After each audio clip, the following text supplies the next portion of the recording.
નમસ્કાર દોસ્તો, આજે આપણે ભણીશું 6 માર્ચ 2026નું ઇમ્પોર્ટન્ટ કરંટ અફેર. સૌથી પહેલો પ્રશ્ન છે, આંધ્રપ્રદેશમાં માનવ વન્યજીવ સંઘર્ષ ઘટાડવા માટે કયો પ્રોજેક્ટ લોન્ચ કરવામાં આવ્યો છે? આનો સાચો જવાબ છે પ્રોજેક્ટ હનુમાન. આંધ્રપ્રદેશના ડેપ્યુટી સીએમ પવન કલ્યાણે પ્રોજેક્ટ હનુમાન લોન્ચ કર્યો છે. આ પ્રોજેક્ટ હેઠળ જંગલની સરહદે આવેલા ગામોમાં સીસીટીવી અને એલર્ટ સિસ્ટમ લગાવવામાં આવશે, જેથી જંગલી પ્રાણીઓ ગામમાં આવે ત્યારે અગાઉથી ચેતવણી મળી શકે.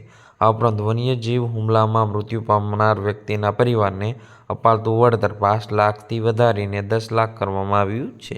પ્રશ્ન બીજો છે, એલિજિબલ મેન્યુફેક્ચરર ઇમ્પોર્ટર સ્કીમ કઈ સંસ્થા દ્વારા શરૂ કરવામાં આવી છે? આનો સાચો જવાબ છે CBIC, central board of indirect taxes and custom. નાણામંત્રી નિર્મલા સીતારામણે બજેટમાં આ યોજનાની જાહેરાત કરી હતી. આ યોજના હેઠળ વિશ્વાસપાત્ર ઉત્પાદકો બંદર પર તાત્કાલિક કસ્ટમ ડ્યુટી ચૂકવ્યા વિના સામાન મેળવી શકશે અને ડ્યુટી પછીથી ચૂકવી શકશે. આનાથી ઇઝ ઓફ ડુઇંગ બિઝનેસમાં સુધારો થશે. પ્રશ્ન ત્રીજો, ધ ડર્મા કંપનીએ તાજેતરમાં કોને પોતાના બ્રાન્ડ એમ્બેસેડર બનાવ્યા છે? આનો સાચો જવાબ છે સાનિયા મિર્ઝા.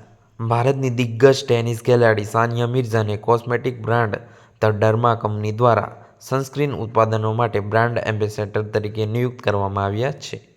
પ્રશ્ન ચોથો, ભારતમાં જન ઔષધિ સપ્તાહ 2026 ક્યારે ઉજવવામાં આવી રહ્યો છે? આનો સાચો જવાબ છે 1 થી 7 માર્ચ. દર વર્ષે 7 માર્ચે જન ઔષધિ દિવસ ઉજવાય છે, જે નિમિત્તે 1 થી 7 માર્ચ દરમિયાન જન ઔષધિ સપ્તાહ મનાવવામાં આવે છે. તેનો મુખ્ય ઉદ્દેશ્ય સસ્તી અને ગુણવત્તાયુક્ત જેનરિક દવાઓ પ્રત્યે જાગૃતિ લાવવાનો છે. પ્રશ્ન પાંચમો, ભારત સ્ટીલ સમિટ 2026ની પ્રથમ આવૃત્તિ ક્યાં યોજાશે? આનો સાચો જવાબ છે નવી દિલ્હી. 16-17 એપ્રિલ 2026 દરમિયાન નવી દિલ્હીમાં પ્રથમ વખત ભારત સ્ટીલ સમિટ યોજાશે. તેનો હેતુ ગ્રીન સ્ટીલ અને સ્ટીલ ક્ષેત્રમાં નવી ટેકનોલોજીને પ્રોત્સાહન આપવાનો છે. ભારતનું લક્ષ્ય 2030 સુધીમાં 300 મિલિયન ટન સ્ટીલ ઉત્પાદન ક્ષમતા હાંસલ કરવાનું છે.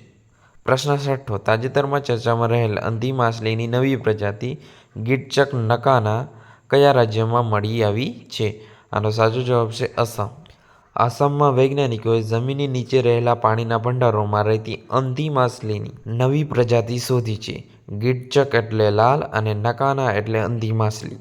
પ્રશ્ન 7, મોબાઈલ વર્લ્ડ કોંગ્રેસ 2026નું આયોજન કયા શહેરમાં કરવામાં આવ્યું છે? આનો સાચો જવાબ છે બાર્સેલોના. સ્પેનના બાર્સેલોનામાં મોબાઈલ વર્લ્ડ કોંગ્રેસનું આયોજન થયું છે. ભારતીય પ્રતિનિધિ મંડળનું નેતૃત્વ કેન્દ્રીય સંચાર મંત્રી જ્યોતિરાદિત્ય સિંધિયાએ કર્યું હતું.